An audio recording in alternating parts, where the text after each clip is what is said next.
నువ్వేదో నువ్వు వస్తే పొడుస్తాననిందో లేకపోతే నువ్వు గతంలో చేసిందో చెప్తూ ఎందుకు యాడ్స్ ఇచ్చుకోలేకపోయావు చంద్రబాబు? ఈ అడ్డగోలు అబద్ధాలను ఎందుకు దీని మీద పడేసావు? దీనికోసం కోట్లు ఎందుకు ఖర్చు పెడుతున్నావు? అంటే చెప్పుకోవడానికి ఏమీ లేదు. రేపు చేస్తాననేది ఎవరు నమ్మరు, నీకు తెలుసు, నువ్వే నమ్మట్లే. కాబట్టి జగన్మోహన్ రెడ్డి గారిని బూచోడ్లాగా చూపించి ఆయన వస్తే మీది కొట్టేస్తాడంటే జనం బెదురుకొని ఆయనకు ఓటు వేయారని దీంతో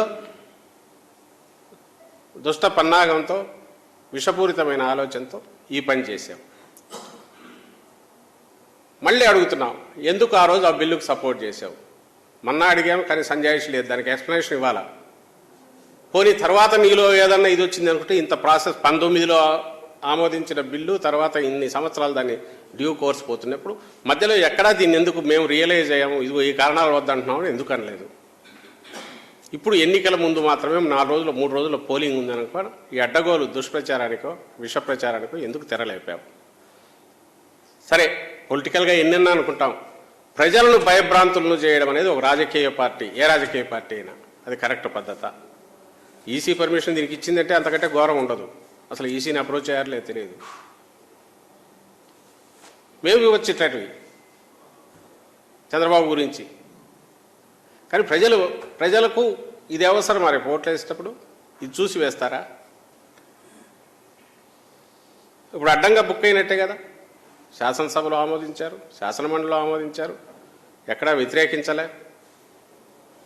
ఈరోజు మరి అడ్డంగా ఇదే ల్యాండ్ టైటిలింగ్ యాక్ట్ ఏదైతే నువ్వు ఆ రోజు సపోర్ట్ చేసావో నువ్వు వస్తే రద్దు చేస్తా అంటావు. కొన్ని రద్దు చేయాలంటే కూటమి ఆమోదం ఉండాలి. మరి మోడీతో చెప్పించు, అది చేయట్లాగా చేయలేకపోతున్నావుగా. నిన్న మొన్న ఆయన వచ్చినాడు, అమిత్ షా వచ్చినాడు, వాళ్ళ ముందు మేము వచ్చేస్తే దీన్ని రద్దు చేస్తామని ఒక మాట అని వాళ్ళతో కూడా చెప్పించవచ్చు కదా. మిగిలిన తిట్లన్నీ తిట్టిస్తున్నావు కదా, మిగిలినవన్నీ నువ్వేదేది అంటున్నావో వాళ్ళ నోళ్ళలో వాళ్ళకి అది అయిందో లేదో ఏమీ తెలియదు. ఎందుకంటే అంతకుముందు వాళ్ళు నిన్ను తిట్టినారు 19లో. మరి దీన్ని ఎందుకు చేయలేకపోయినాం? ఇది ఈ యాక్ట్కి సంబంధించి ఇచ్చేస్తుంది.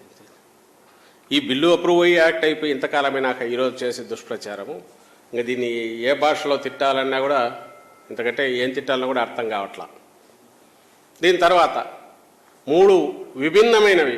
ఒకటి భూ సమగ్ర survey which should be the base, అది పూర్తి అయ్యాక తయారయ్యే ల్యాండ్ టైటిలింగ్ యాక్టు, ఇంప్లిమెంటేషన్లకు వచ్చే ల్యాండ్ టైటిలింగ్ యాక్టు.